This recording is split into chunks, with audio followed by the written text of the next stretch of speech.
Hello friends. तो आज हम अपनी एक नई सीरीज स्टार्ट कर रहे हैं अकाउंट्स में, जिसका नाम है अकाउंट्स मास्टर सीरीज, जिसमें हम अकाउंट्स के छोटे छोटे कॉन्सेप्ट्स को सीखेंगे और समझेंगे कि किस चीज़ के पीछे क्या रीज़न है, क्या लॉजिक्स हैं। तो आज का हमारा टॉपिक है why share capital is credited at the time of issue of shares. Share capital को हम क्यों क्रेडिट करते हैं at the time of issue of shares. तो हम पहले एंट्रीज देखते हैं जो कि आपने पहले भी देखी होंगी, लेकिन मे भी आपको रीज़न पता हो ना पता हो, लेकिन आज मैं आपको बताऊंगा कि उसके पीछे क्या रीज़न होता है। जैसे जब हम एप्लीकेशन मनी रिसीव करते हैं तो हम अपनी एंट्री क्या करते हैं, bank account debit to equity share application. फिर उस एप्लीकेशन मनी को हम ट्रांसफ़र कर देते हैं अपना इक्विटी शेयर कैपिटल में। तो हम इसके पीछे लॉजिक देखते हैं। जैसे हम एक एग्जांपल लेते हैं, मान लो आप कोई बाइक फाइनेंस या कोई भी एसेट फाइनेंस कराने जा रहे हो। मान लो आप कोई मशीनरी ले रहे हो, तो आपने क्या किया, मशीनरी लेने के लिए पहले आप मान लो डाउन पेमेंट करते हो। तो डाउन पेमेंट जो है वो एक तरीके का शेयर का एप्लीकेशन मनी हो जाता है। मतलब हम डाउन पेमेंट देते हैं, एक पेमेंट देते हैं कि मेरे को शेयर लेने में इंटरेस्ट है और मैं रजिस्टर करना चाहता हूँ आपकी कंपनी के शेयर्स के लिए। तो हम क्या करते हैं, अपना एप्लीकेशन मनी देते हैं।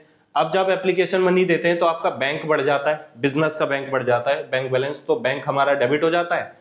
और क्योंकि एप्लीकेशन मनी आई है तो हम एक टेम्पररी अकाउंट खोल देते हैं, जिसे हम बोलते हैं इक्विटी शेयर एप्लीकेशन। अब ये टेम्पररी अकाउंट होता है तो इसे हमें क्लोज भी करना होता है। अब जैसे हम एक एग्जांपल लेते हैं कि मान लो रिलायंस कंपनी है हमारी रिलायंस कंपनी है, और रिलायंस कंपनी में बहुत सारे शेयर होल्डर जो हैं वो शेयर्स लेना चाहते हैं। तो कुछ शेयर होल्डर के एग्जांपल लेते हैं, मान लो एक्स आया, वाई आया, जेड आया, ए आया, बी, सी।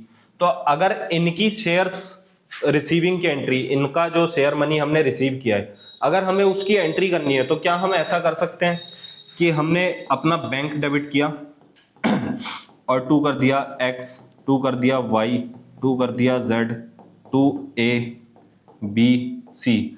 हम अगर ऐसा करने बैठे तो रिलायंस कंपनी में 32 लाख शेयर होल्डर्स हैं और हम 32 लाख बार जो क्रेडिट आइटम है उसे 32 लाख बार हम क्रेडिट नहीं कर सकते। तो इसके बदले हम लेते हैं एक नया अकाउंट जिसे हम बोलते हैं शेयर कैपिटल। अब जितना भी शेयर कैपिटल का मनी होता है वो हम बैंक से लेते हैं इक्विटी शेयर एप्लीकेशन में।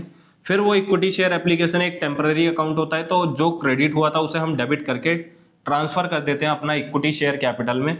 और रीज़न यही होता है कि हम सभी शेयर होल्डर्स का नाम नहीं लिख सकते।